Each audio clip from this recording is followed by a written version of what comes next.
Mama mia, swear to God, man, pimp game so deep in Mexico, they say a pimp showed up on a tortilla. It's the Going Off podcast. We were just listening to Why You Bullshitting Part 2 by Sugar Free to Pimp.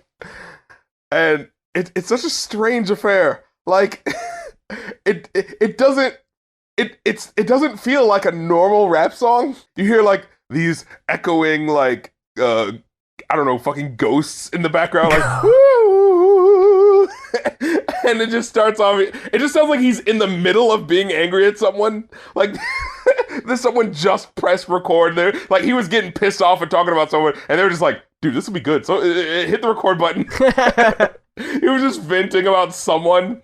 He's like, "Yeah, man gets G's for his beats. Y'all ain't heard?" And then like they garble something. He's like, "Dude." But then you're thinking like, oh, maybe this is like the edited version. But the next thing he says is 5 long motherfucking years, and they don't edit that. So like, what the hell did they edit out? we talked about this after we finished recording last week, and my absolute favorite part, and I'm just gonna read this as it's listed on lyrics websites, okay? Chapter 8, verse 6. Bitch gave God ups to me and over you, and contrary to rumor, parentheses, struggling, slapping, whimpering, close parentheses, now get up and act like you want to do something then, bitch. If you listen to the whole thing, what they really underplay it, because a lot goes on. It's more than just struggling, slapping, and whimpering. It seems as if he was recording the song, everything was going fine, then someone strolled into the studio, because he goes, "Oh, wait, hold on a minute," and he, like, you hear him, like, get up, and he's just like, "Hey, you fuck," and you just hear, like, like, he just, like, beat a woman in the studio. It sounds like a car door opened. Like, did you hear that part? No! It sounded like all of a sudden, he's on the street, and, like, he was recording this in his car, and someone decided to open up the door and, like, fuck with him. See, how do you know this wasn't just recorded on the street, then? I might not have been that far off. Like, this is just the way he talks. Like, he just, every now and then he rhymes and stuff like that, you know? Yeah, I'm not really seeing too many of that. He goes, yeah, because in this part he goes like, he says, I cast you out in the name of the Son and in the name of the Father and the Son and the Holy Ghost, bitch. It's like, chapter 8, verse 6. God gave ups to me over you, and contrary to rumor. Like, what the fuck? Like, oh shit, hold this. I have fucking business to attend to. I've never heard, and it's like a fight that takes place in like fast motion. Like, it's like a fast forwarded fight because it happens so quickly. Yeah, it's almost like some Eminem shit. Yeah, but like not. Like it's just like comical. Dude, that fucking. Did you see the thing I shared with you on Twitter?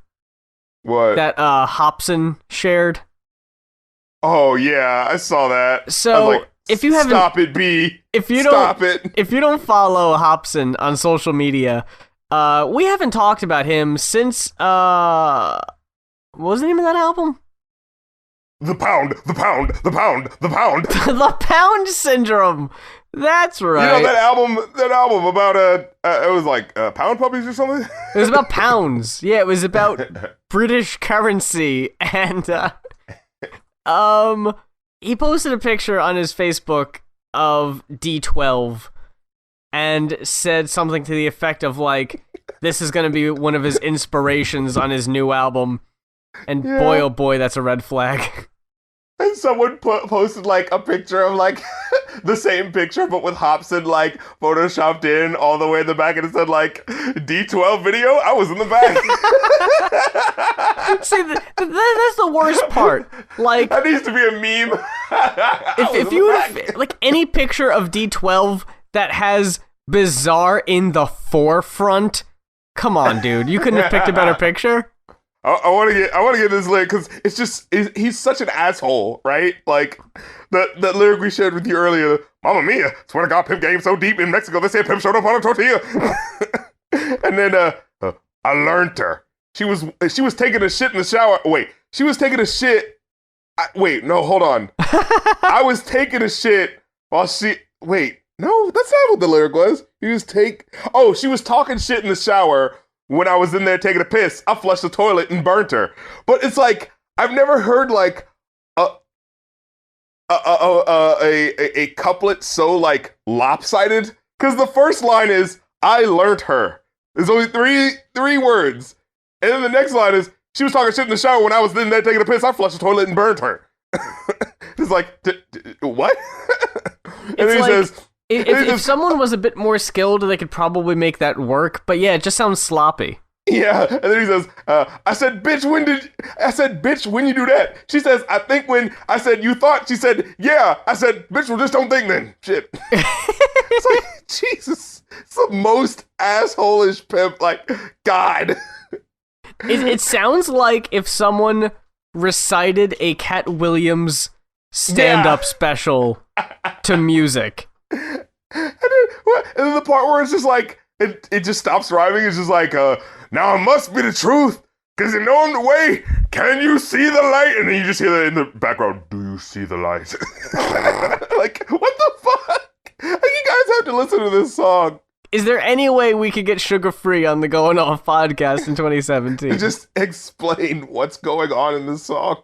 That's really all I want, because that's my only frame of reference. I have no other... This dude has put out albums. He has another album coming out this year, okay?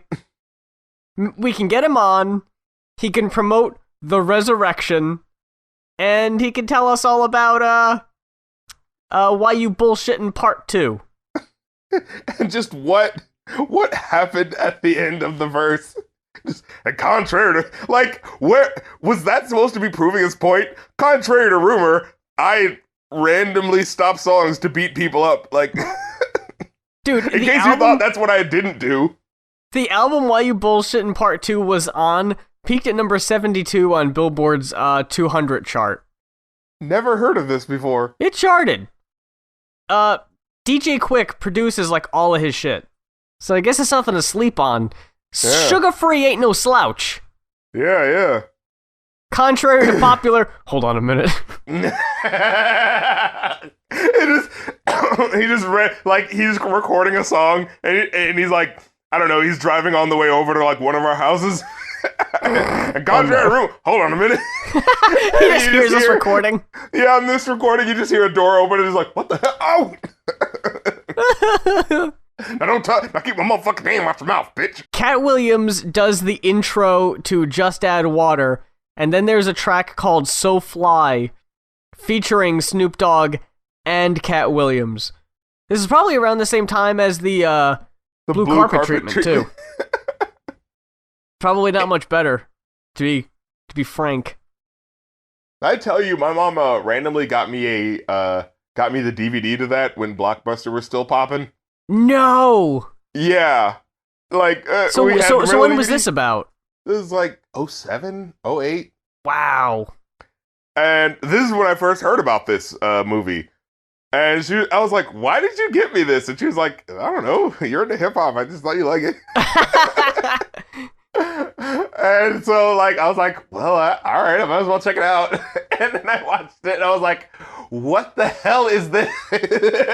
I actually wrote a review for it on this, on the old website that I used to write, like, written reviews for. And it wasn't even a review. It was just me, like, fantasizing about what what meeting must have been had in order for this album, in order for this movie to exist. How did it take so long for you to bring it up to do a crossover review about it? It was like almost 10 years later. I mean, I'd forgotten about it. Dude, how could you fucking forget about that shit? It's one of the most, like, surreal things I've ever seen. Talking about getting Ronald Reagan on the phone. Telling him how to cheat on his wife for the fuck of it. I hope that was... Wait, did I upload that one to YouTube? Yes. Yeah. That's a good-ass video. My favorite part of that is when we were recording, we had to stop halfway through because Nash came through. And he had to get some equipment. And It was like right at that part where we were talking about the whole Ronald Reagan White House shit. And you, in like a frenzy, was trying to describe what this movie was to him.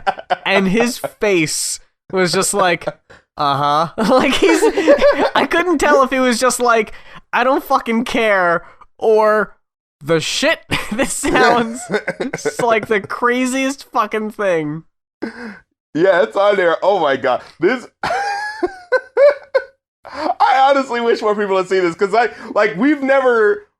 We did a couple of like riff track sort of things where we just kind of like talk over it, sort of like sort of like that. But I think this was our best one.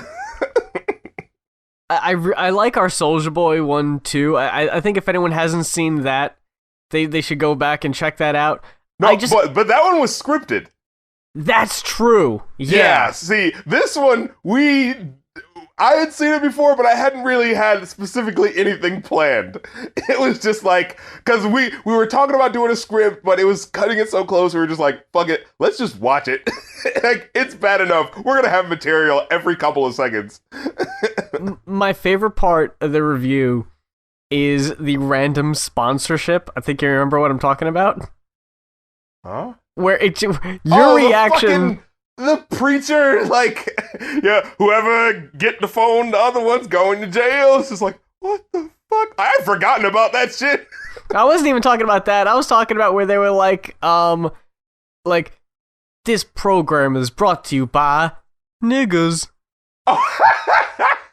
And it was a total blank screen.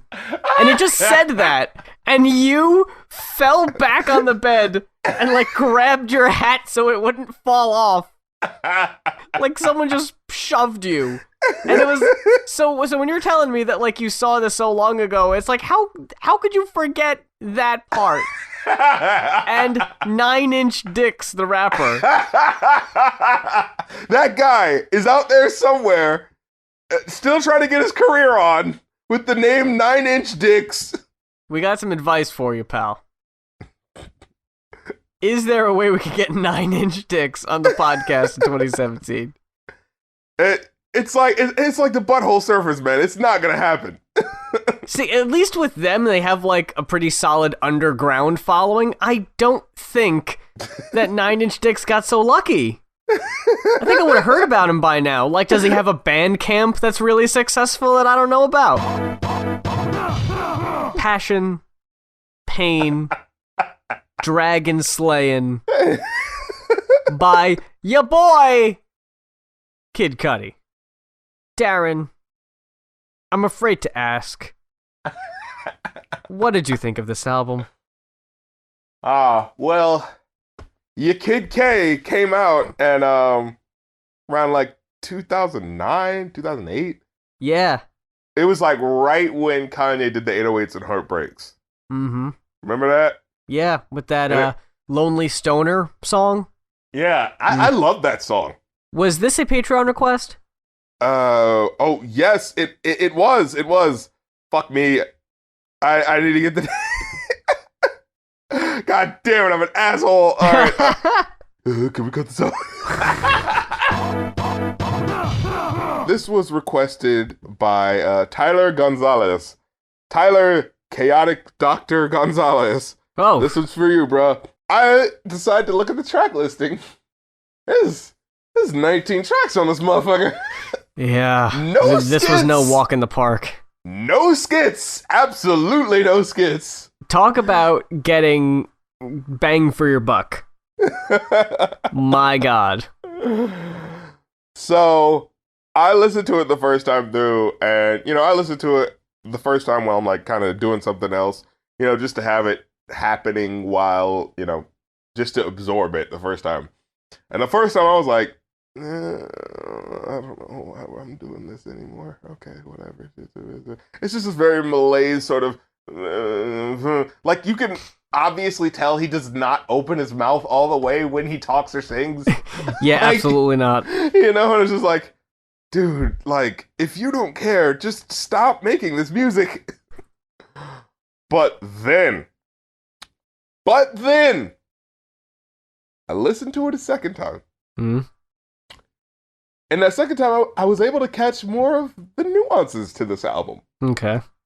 You see, in this album, he's going through a transformation.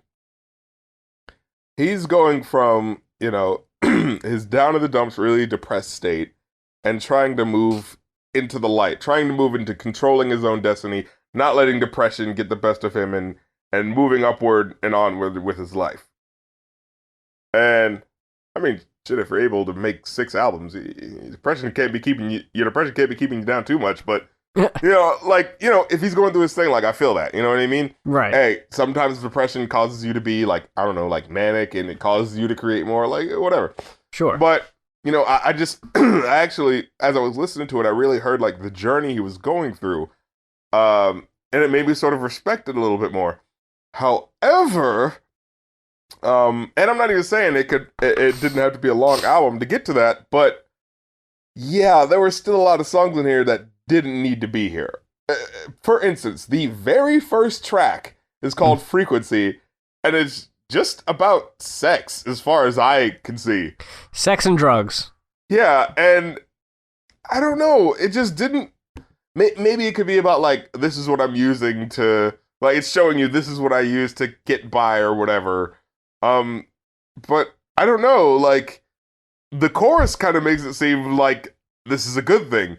Widen your view and tune on to the frequency, chill on, love is the rule, follow it to the frequency. So it's painting it like it's a good thing. It's just not as clear with what he's trying to do.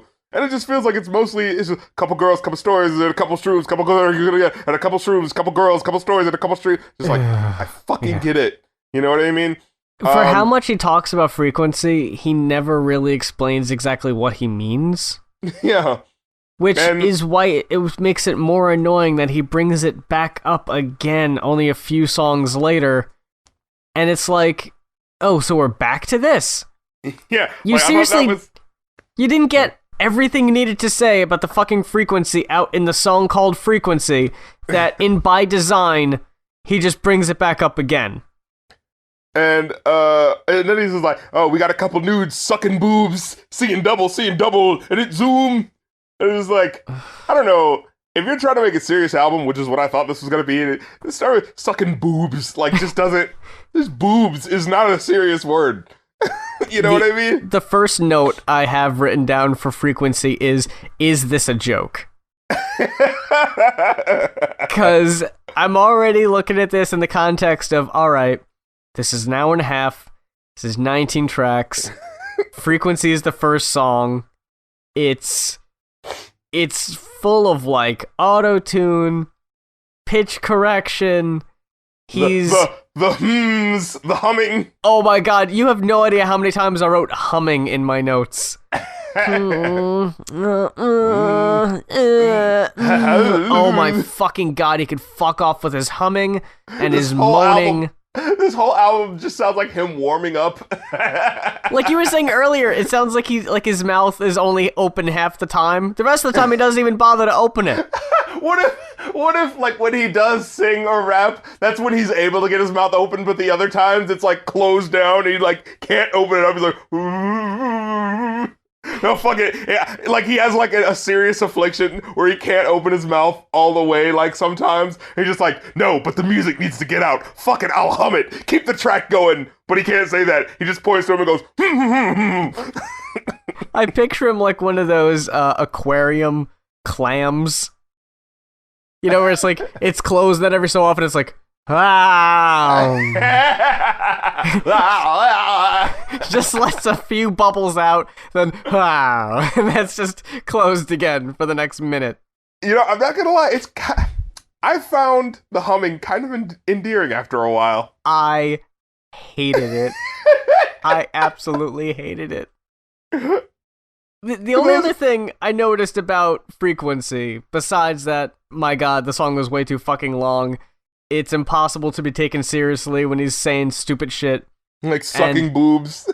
And there's auto-tune going on. If there's auto-tune going on, I can't take what you're saying seriously. That's just for me personally. But there's also this weird duck quack that goes along with the beat. I didn't hear that. It's like... Whack. Whack. And it's like, Is there a little duck quack sound effect in there? But with how he brings back frequency on By Design, I felt that you could have put By Design in Frequency's place and just got Frequency off the fucking album. Yes. So what I mean is, when you get to the second track, that's when it feels like the album really kicks up and really starts. Where you start to hear the real themes of him trying to get out of the dark pit that he's in. You know what I mean? Right. In fact, it even ends with swim in the light, swim in your love, let's get well. You know, like, so it sounds like I'm trying to get better. And I'm like, okay, I can feel that. And you get Releaser, which kind of like flows in the same vibe. Then you get By Design with fucking Andre 3000. Oh my God, stop being on songs and making me want you to come back to hip hop. God damn it. See, fuck you, Andre. Stop doing this to me. It's like, I feel like fucking Pinkman. He can't keep getting away with this. See, it didn't bug me so much because I didn't think Andre was that great on By Design. Oh, that was awesome. That was so cool. The fucking wordplay that he was doing. Man, you a hater. You hating that Andre stacks bitches to the ceiling, fucks 20-inch chrome, and rides on... I got it backwards. Anyway, you just hating. Dude, Releaser, we went by a little fast. 5 minutes and 28 seconds for Releaser is absolutely unnecessary. I wrote 5:27, seriously, fuck you, I'd rather be listening to Drake than this, which... Oh, no. Which, when I wrote that... No. that it's kind of a dick thing to have said, but especially in how I meant it, I kind of meant it as a reference to how Drake recently dissed Kid Cudi and was just kind of saying, like, look, I'd rather listen to Drake than this. And I wondered if when Cudi, because, you know, how he's talking about seeking professional help, if while he was sitting there, his psychiatrist also said he'd rather be listening to Drake. No, but I actually dug a lot of these songs. I gotta say, like, I especially one with Drake, because Drake gets specific enough to piss you off. To be like, oh, like, this Kid Cudi's in his feelings, and it can be an abstract representation, right? You could be like, I understand where he's going to this place in a general mood. Drake is specific enough to be like, I feel sad and lonely specifically because she won't text me back the very second that I text her. It's just like, oh, you're a douchebag. I can't really feel this. You know what I mean? See, here's the thing, though, with Drake. I found... Even though I can't stand Drake, and Views was one of the worst albums we covered in 2016, like, I still find Drake more interesting in the sense that, like, regardless, and this is like an overarching, underlining, whatever feeling of this whole album, but I'll just get it out of the way now. No matter what Kid Cudi said on this album, I didn't feel anything about the passion or pain that he was claiming to talk about in the title, because I couldn't take him serious with the moaning and the auto-tune, and when I could even understand what he was saying, because he was putting such little effort into it half the time that, like you said, if you're not going to care, I'm not going to care. So it's like, if he was even trying to tell these stories, I couldn't tell, and I was so annoyed with his delivery that I couldn't be bothered to care. In my opinion, everything else on this album was enjoyable, except for Kid Cudi. You know what it is? This album is a miracle of modern technology. Because if this was made in the 70s and we didn't have all the auto-tune and layering and things that you can do with certain sounds to give life to this album, it would be a bore. To me. Oh, yeah. And I was already pretty bored, especially the only note I have written down for All In and Illusions is, I'm so bored! I was so ready to fucking tune out, dude. But I didn't. I listened to the whole thing, you know, before you ask. But, holy fuck, dude, like, sometimes there are some interesting things, like, I have written down here that in Releaser there was, like, whispering over, like, chanting, which at the time seemed kind of dumb, but now it's like, well, you know, it's different. But I can't just compare songs to the other songs on the album and go, well, compared to that song, this isn't bad. It's still bad. It's still not that good. Come on. The first half of this album is not that bad. Minus the very first song, but Illusions was good. What? No. Oh, okay. In All In, I enjoyed All In. Okay. Here's the thing. This album is more of a connected flow than it is an individual sort of like, this song's trying to keep you like, you know what I mean? Like this, not every album needs to be, we're up and we're happy and we're trying to keep you going the whole time. Like, you know, I think there should be room for albums like this that are lower in tone and that aren't trying to pop out as much, you know? Mm-hmm. Not necessarily saying that it was all done perfectly well, but I enjoyed, there were inspired moments in this album, like All In, which is where he kind of like mainly proclaims that he wants to start changing. I really thought things got live on Rose Golden. There were things that it's just the way he said Rose Golden. Like, that sounded so cool. And a lot of the time he has a very sort of sound, but that was the one part where it was just like, it was so clear and so crisp. It was like, if he was able to have this voice all the time, I think his music would be so much more pronounced and like pure, and maybe that's not what he's going for, but it's like, in his voice, like, I didn't know that he could sound like that with that one moment where, you know, everything just sounded so crisp. And I was like, holy shit, like, why isn't he doing this all the time? Like, he has a great voice for that sort of, that can really cut through the music and, like, grab you. But he kind of mainly uses it for the mush mouth stuff. And maybe that's the point that he's trying to do, but it's just like, man, can't you just do, like, an album with that mush mouth stuff and then do another album where I can, like, actually hear you, you know? But Rose Golden was actually like a legit piece where he's singing with like Willow Smith, and it sounded really good. They sounded kind of Jamaican vaguely, and oddly enough, as I was listening through this album, I thought to myself, like, you know, if he would have collaborated, like, it's funny. I kind of didn't like Views from the Six because he was trying to sound Jamaican and all that stuff. Yeah. But I was thinking of this album as like, you know, this could have used a little like Jamaican oomph to it, like a little, like, just a couple of artists just coming through, Popcan or Assassin, just someone coming through, just like giving this a little bump to it, you know what I mean? It definitely could have used an interjection of energy from somebody. I know Andre does that occasionally, but not nearly enough. He does it on the first track, and on that first track, it kind of made me think, like, holy shit, why wasn't this just a collaboration album between Kid Cudi and Andre 3000? Like, that would be awesome. Then I heard The Guide, and that was the worst song on the album, bro. I'm trying to see here. I may agree with you, I might disagree. It was so bad. His sex moaning and breathing halfway through the song was really gross and unneeded. Yeah, but remember at the end of the verse, he's like, what you want, what you want, what you want, what you want, what you want. It's like, stop it. I think the worst song on the album might be Flight at First Sight. What was that one? You know, I do it, I do it, I do it, I do it, I does it, I does it, I does it, I does it. I does it, I does it, I does it. I like that one. Dude, the dude who hates repetitiveness in songs liked I does it, I does it, I does it, I does it. You know what it was? Pharrell, bro. It's Pharrell. And then what's the very next song called? Does it? I just wrote down. He was leading in. The next song is called Does It. I can't. Wow. I want to bail so bad right now.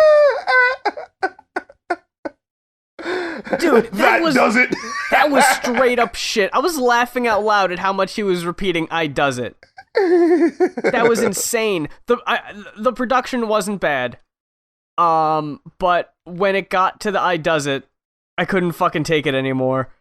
His attempts at trying to be sexy all fall flat, in my opinion. I didn't think he was trying to be sexy. I think he was trying to be hypnotized by this woman. But no, in songs like Dance for Eternity. I think he was trying to go for that a little bit, and it wasn't working. No, yeah. I just coined a term as I was listening to the song. You know, people say that. People say like white people singing like soul music. They call it like blue-eyed soul. Oh yeah. Oh, his is dead-eyed soul. Oh shit. It's like I'm being so soulful, but I can't be bothered to open my mouth all the way. It's girl, like it's half a second away from just like passing out. But he's trying to be soulful. He's trying. But there's distant fantasies. Okay, I want to get back to that one. All right. Okay.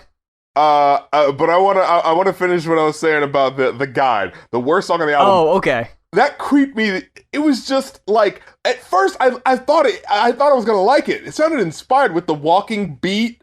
I did like like that. Someone Yeah. walking. I was like, this is pretty cool. And now the music kind of sounds like it's going with it. I was like, this is kind of cool. But then like it just sounds like he's like stalking a woman, but in a way that doesn't seem like he knows that he's stalking a woman. You know what I mean?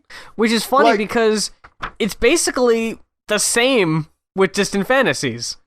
Yeah, exactly. So, like, and, you know, on the chorus, this is like in the background here, like, I think it's Andre going like, hey, where you going? Where you going? It's just like, dude, like, I'm listening to this, like, if I was walking down the street at night and I was a woman listening to this, I would just start speeding up walking just immediately. It's just like in the background, you just hear distinctly, oh, where you going? Where you going? You know what I mean? That's sort of like, hey, baby, where you going? You know? And this song just sounds dumb. And what's really stupid is that, like, this is, like, supposed to be near the end of the album where he's like, it's bright and heaven is beautiful or whatever. And heaven is warm. And I'm thinking like, oh, okay, that's cool. This is like part of the transformation. And then I get to this song and I'm like, wait, is this supposed to be still heaven? Because you just sound like a creeper, dude. You know? But then, like you said, going back to Distant Fantasies, I actually, it was unsettling, and it was illustrating a very unstable relationship that he has with this woman. And I liked that. I liked that it was, maybe he still wasn't aware of it, because a lot of rappers seem to be very self-aware about their flaws, especially since he's like, what does he say? He's just like, you're going through the curse of once dating an awesome nigga. Like, really? Are you awesome? Are you awesome? Where the first 2/3 of this album was you talking about how you're trying to fucking change because you're a piece of shit, but now you're an awesome nigga? Like, really?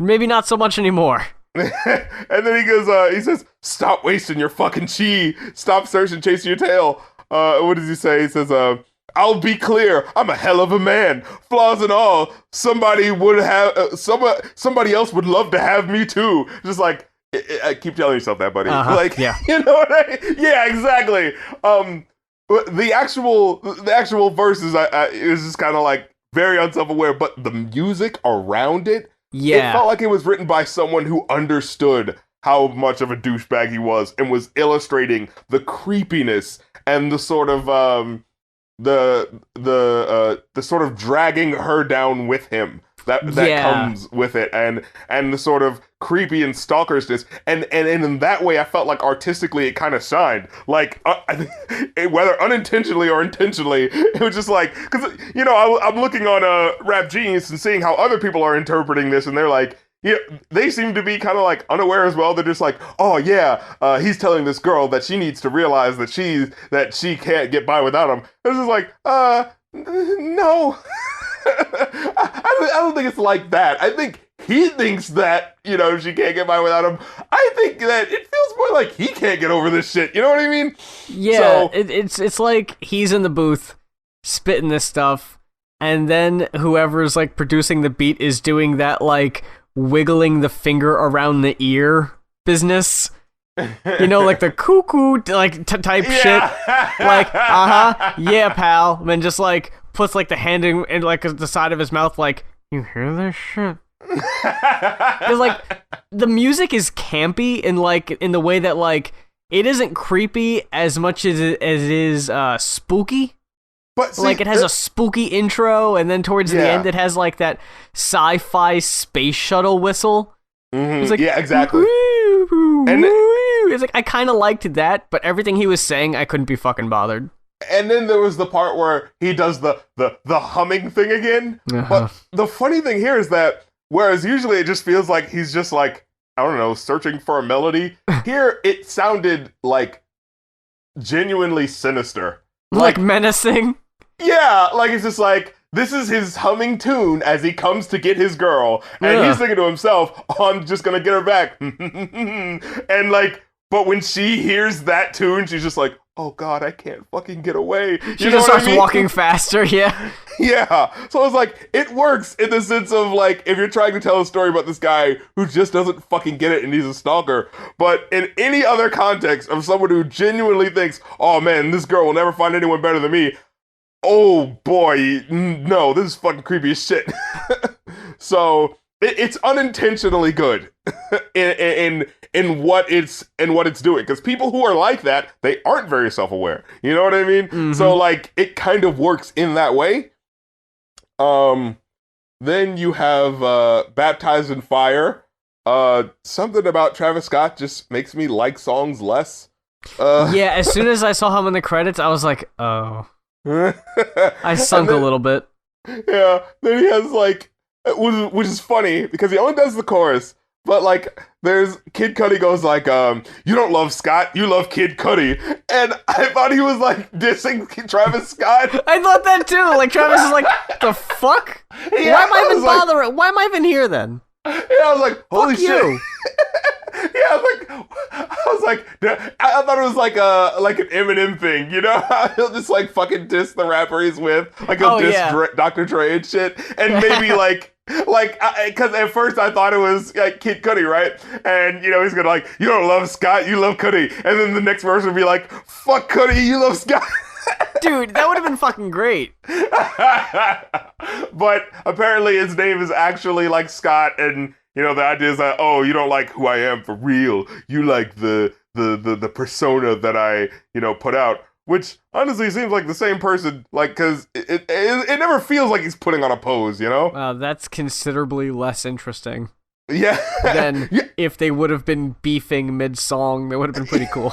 That would have been awesome.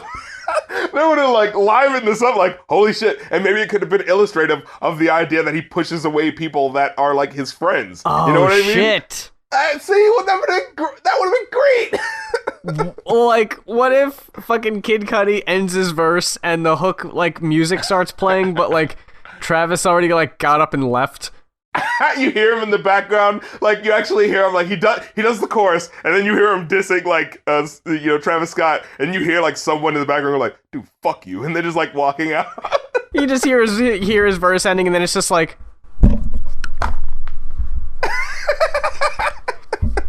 pushes the mic, throws the headphones down, slams the door. That would have been fucking great. Maybe if I moan, they won't hear it. Maybe they won't notice. You have that one. And then, okay, so he doesn't really rap on this album, right? No, it's mostly bad singing. But the Dead-Eyed Soul, like I said, come on, let's make that a thing. Dead-Eyed Soul. Oh, the passion, though. Passion. The passionless passion. It's the ironic painful or something. Passion. Yeah, irony is a big thing with kids, right? It appeals to the hipsters, yeah. I don't really feel anything. I'm just pretending. I'm just imitating the life that I have imitated. What is reality? Anyway, moving on. So how about how he sounds like a cop car at the beginning of Wounds? Like a cop car. Wee. I like that one too. No, stop. Yeah, come on. He's like, no. Because that one feels like the song where he's like, he feels like he's gotten better, but he's realizing that he hasn't. Because he's like, I did everything right, didn't I? So why am I not whole yet? And then he's just like, oh yeah, you gotta dig deeper. Don't lie to yourself. Like, you know you're not done. And like, hasn't that ever happened to you where you're like, you thought you were done with a paper or something like that, and then they go like, no, you weren't done yet. And you're like, no, I did every fucking thing. What the fuck else do I have to do? You know what I mean? See, that's the problem though. Like, if he would have written this album, but had someone else perform it, like, that would have been one thing. But I hate just like repeating, but I couldn't care what he was saying. Like I couldn't feel it because he didn't make me want to care. Yeah. So when it comes down to like that's like the saving grace of a song, it's like no, all I heard, all that like came across to me with this was this motherfucker cannot sing at all. He's never on tune. He sounds like crap. He's trying to win me over with this humming and moaning, and it isn't working. So it's like any like depth he could have had, like it's lost on me because I'm like it's a chore to listen to him at all because he's so off-putting. Yeah. And how about the next one? If I does it, I doesn't wasn't enough for you. How about heaven again, heaven again, heaven again, heaven again, heaven again, yeah, heaven again, yeah, we're in heaven again, yeah, we're in heaven again. So can I say this much? You liked that one too, didn't you? No. Okay. I know. I was just like, please don't tell me. So that was the one where it was like, yeah, I'm starting to go into the light. See, I'm totally becoming better. And it was just like, well, I don't really know what the transition was supposed to be. Like, what did you do that made it better? And, you know, maybe it could be where it was just like on the Beyonce album they kind of talk about it, but it's mainly just felt through the music, right? But the thing is, he didn't let the music breathe in order for that to work. So he's putting in these lyrics and they're not really explaining anything. So I'm just like, what is it? Because I think that was the Mature Nature one, right? Yeah. And that's the one where he's like, no pictures, grown women get on the floor, phone in the purse. See, there are levels. And I'm just like, how is this going to be in the song where it's supposed to be the transition? Talking about women getting on the floor and having phones in their purses. What the fuck does that have to do with anything? You know what I mean? It's just like, where, like, I'm trying to feel you on the coming into the light sort of thing, but I don't know how it's supposed to work, you know? Yeah. You just need to give me more, or completely cut it out and just have it be a musical thing where it's just like, just do your humming dick nickadoo thing you do. And then, okay, so he raps on this album like 3 or 4 times, and usually I'm the type of person who's like, oh, finally we get some rapping, something I can like latch on to, some lyrics, I hated his rapping. I hated every single one of his verses, and I hope he never raps again. Like, I like it more when it's just like the free flowing When he tries to be like, yeah, I'm the best, bitch. It's just like, no, you're not. Like, you know what I mean? If the whole rest of the album hadn't already happened, setting up this whole other thing, maybe that would have worked. But yeah, like it just clashes. He actually has a lyric where he says, I ain't even mad at it, cause you made it this far, or like you made it this far with me.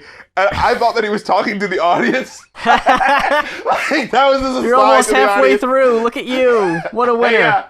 Thanks for still listening. If you're still listening to this album, you've won the Kid Cudi sweepstakes. The Kid Cudi Participation Award. Yeah, go to this website to retrieve your prize. Didn't that happen to someone once? Where it was like, they played something backwards and it was just like, if you're playing this backwards, you're the winner of this award or something like that? Oh, dude, I don't know. I never heard that. That would be so funny if like the album was trying to be super long just as an endurance test. And like if you made it this far, just like, just fucking with you. Anyway, go here to retrieve your prize. See, Kitchen was kind of dumb. It's the same mission. Stay out the kitchen. All that. If you can't stand the heat of my love, like, get out of here. Yeah. Boo. But it was kind of like disco-y and a little bit fun, more fun than like the rest of the album was. So I kind of liked that, and I was a sucker for the strings outro. That was nice, yeah. The outro to that, I love strings, and it sounded really good on that song. There were even a little bit of strings on Cosmic Warrior, which... I hated the lyrics of that one. Boy, oh boy. I'm a Cosmic Warrior. No, you're fucking not. That was a really weird one, because he's going for a certain thing, I'm not sure what it is. I even wrote down not listening to the words, auto-tune, humming, and moaning. Whatever he's going for, because I liked the beat, but can you tell me why there needed to be a random hawk sound effect? I don't know. That was the silliest shit. It sounded like a fucking Old Spice ad. Like you just expect to see the fucking, like, JPEG bird fly into frame for a second and then fly back out, like, still, like, wings not flapping, and just like, the hell is this? like, it just, this song feels like it should be on a completely different album. Like, this is about the incredible demon-slaying cosmic warrior, Cutter the Kid. You know what I mean? Like, I was like, oh, because he's talking about, like, a legend surrounded by infinite light takes off in a swan dive into the cosmos. Like, that sounds kind of cool. Like, the intro to something happening, but it's just like, that does not fit into this whole album about, you know, being down and finally getting back up and trying to pull through. Like, I kind of felt that on the, what was the song with Willow Smith? Rose Golden. That was the triumphantness that was realistic that I kind of felt. But this sort of painting himself as this warrior going into the night, like, no, I don't believe you. Like, you know what I mean? Maybe that was supposed to represent, like a daydream? I don't know. Maybe. I don't want to make excuses for him. But it's just, this album really ended up being lopsided on a lot of points. And where at first I didn't mind it, on the second listen I started to like it, and then halfway through when it started going into the positive songs, which is what I thought I would like more, I actually ended up liking the songs where he's in the darkness more, where I was like, shit, I feel really bad about this. At least until Waves. I mean, the surfing. I enjoyed that one. That was a good outro. That was a good way to go out. You know what I mean? If you pull this up on Genius, you can fill up your entire screen with better get up off my wave, better get up off my wave. There was like 3 minutes left in the song. I was like, I'm good. I think I heard everything there is to hear this. I'm fucking done. That's the credit roll. Oh, God. Like, as long as this fucking album is, come on. I really wanted to like Surfin' because it's another Pharrell Williams track. I liked the beat, although the trumpets sounded like a keyboard sample, and that was a little distracting. Absolutely never needed to be 6 fucking minutes. For an outro track, no, come on. Other than that, I liked it. But again, just kind of in comparison to the other songs, the repeating shit was unacceptable. The beat got a little more fun towards the end, but that was around the time it just started repeating shit into the oblivion. But see, what's wrong with that? Sometimes shit repeats, bruh. If you listen to Parliament, man, shit repeats. You know? Dude, didn't just like on 2 episodes ago, you were saying how a line repeated 4 times in a chorus is like a pet peeve, but someone repeating, bitch, better get off my wave or whatever, like 80 times is like, oh no, that's a fine, suitable outro. It all depends on the context. If you can make someone feel what the moment is that's happening, if the music pulls together enough to put you in the moment, you want that moment to repeat, right? I mean, that's the point of music being in a rhythm in the first place. The idea is that your brain gets used to something and you want it to repeat. Now, if it's annoying, I don't want it repeated. Or if it's like a chorus and the song is supposed to be structured a certain way, like you don't need to fucking repeat the chorus or whatever so much. But if it's the end of the album, I mean, you know, it's riding out. You know what I mean? And now, I feel you in the sense that if this was a better album, I think that's what you might be feeling. If you felt that this was a better album, the repetition would have been earned. Oh, okay. Yeah, because I wasn't feeling it. at all. Like I wasn't feeling shit throughout the whole album, so him just repeating that a million times just kind of felt like a cheap cop-out. We didn't even talk about how he somehow got away with having no, no, no, no, no, no, yeah, as a chorus in Commando. Or the All right, Commander. That was stupid. But see, no, it no, could be. See, hold on. Let me explain. Oh, okay, yes. Explain.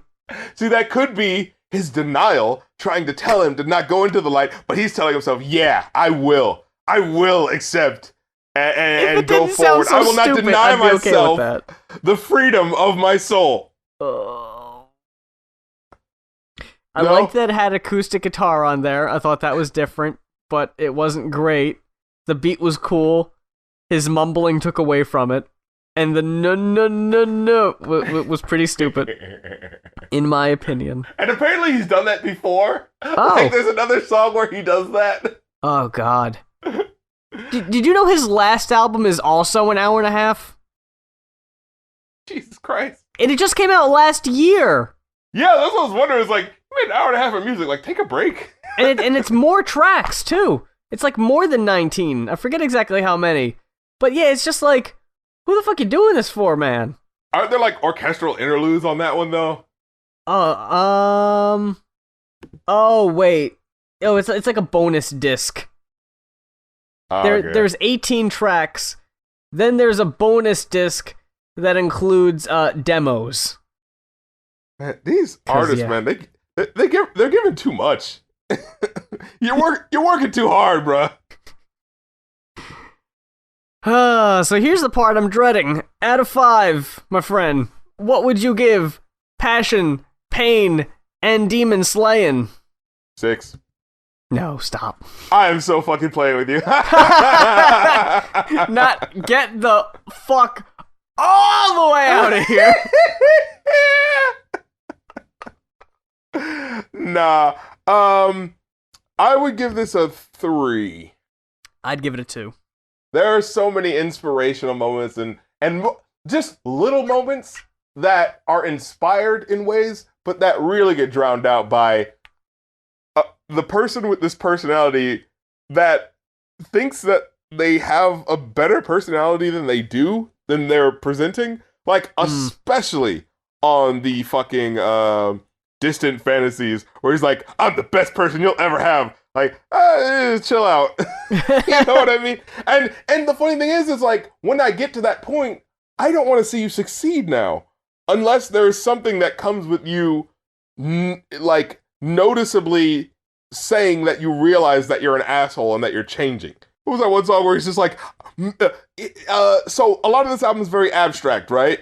Yeah. But then you get this one song where he's just like, doing music, TV, and movies, sitting on floors we ain't ever heard of, and the media want to act like I ain't out here. It's like, dude, no. His music is, he raps, and when he does rap, like, it's not really that good, but he doesn't even rap that much, and his singing isn't really that good, but you know what I mean? Like, it's just like, and when he acts, he's a fucking horrible actor, so it's just like, you can't really go like, oh yeah, doing music, TV, and movie. Like, no, you're not doing it that well. Like, so, you know, it's just really unearned bragging, and so it just doesn't fit. You know what I mean? So, if I did a different job every day, and I was like, man, I'm a bricklayer, and I'm a teacher's aide, I'm an Uber driver, they'd be like, yeah, but like you did it for like 5 minutes. It doesn't matter.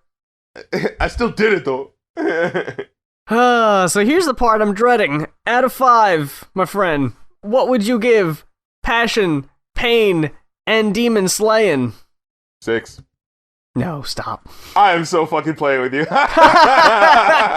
Not get the fuck all the way out of here. Nah. I would give this a 3. I'd give it a 2. There are so many inspirational moments and just little moments that are inspired in ways, but that really get drowned out by the person with this personality that thinks that they have a better personality than they're presenting. Like, especially on the fucking distant fantasies where he's like, I'm the best person you'll ever have. Like, chill out.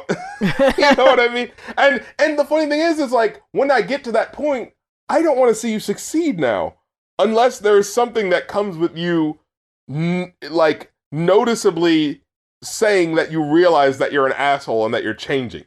You know? The change feels like it's supposed to come just because it's supposed to come, and not because you actually did anything. Well, that about does it for the Going Off podcast. First episode of 2017. If this is your first episode you've ever heard of ours, all our past episodes are available on YouTube, SoundCloud, and now iTunes. So make sure you're following our RSS feed or whatever you want to do. You can subscribe to us on YouTube or on SoundCloud, or just follow the show on iTunes, whichever works easiest for you. And follow us on Twitter and Facebook as well. If you're watching us on YouTube right now, all the links are on your screen. If you're listening to us on SoundCloud, all our social media links are on the right-hand side, including our Patreon links. So if you want to help us financially, that's the way to do it, like the gentleman that requested this album for this week's podcast. Little update. We mentioned this last week, but the prices of the album reviews has changed. So visit our Patreons, patreon.com/muse and patreon.com/rapcritic for all the new prices. And I guess look out for my new album yes. with Rock on Tour Click is out now. Did you get a chance to check it out? I didn't get a chance to listen to the whole thing yet, though. Where can everyone check that out? You can find it out on I think it's Master Artisan's Bandcamp. Okay. Let me see. When I go to Bandcamp, where is that? themasterartisan.bandcamp.com. Nice. And it's also just on SoundCloud. If you just go there, the album should be available. Master Artisan, just look up Master Artisan on SoundCloud. Or Rack on Tour Click. It might be Rack on Tour Click now. RAKONTYR Click. Yeah, he changed it. Cool. That's it's $5 for a digital download or more since it's Bandcamp. So if you want to give a little bit more to help a brother out, you can certainly do that. And then Jess actually has this project that she's doing. I know this is just another thing, but she's working on this project about like women as superheroes, and it's a whole cool little thing where it's like trying to promote like more diversity in like toys for little girls and stuff. Oh, awesome. Yeah, it's kind of cool. So, check that out. That's the whole thing. And I'm about 80 to 90% done with my worst of 2016 script, so that'll be coming out soon for anyone who's been waiting on that. Yeah, and my worst lyrics episode is coming out this week. It should be out probably by the time this episode is done or something like that. Oh, sweet. Mine will take a little bit more time than that, but it'll be up in the coming weeks. So you got all that to look forward to. Yeah, and it's funny, like, I was thinking about working on it sooner, but I was thinking, like, you know what? I'm going to be more thorough this year, because, when you get, like, more people in your audience or whatever, and more people are going to be like, oh, what about this, what about this, what about this? And it's like, I feel like I owe it to people to take more time. You know what I mean? Because, like, fucking, when I did my list last year, so many people were pointing out lyrics, and I was like, holy shit, that would have been hilarious to talk about. Holy shit, I should have done that. So I literally just asked them this year on my Facebook and my Twitter. I was just like, guys, tell me, what is your worst? And if I like it, I'll add it. You know what I mean? Oh, okay. And I actually ended up making a couple changes to my list, because I was like, holy shit, yeah, that's so much worse. I'm gonna end up doing that just one last time. But before I do the final run through with the final draft, yeah, that wouldn't be a bad idea. Thank you very much for listening, and tune in again next week. Until then, I'm Muse, and I'm Rap Critic, telling you to listen to reviews before you consume any media, because your money is very hard earned.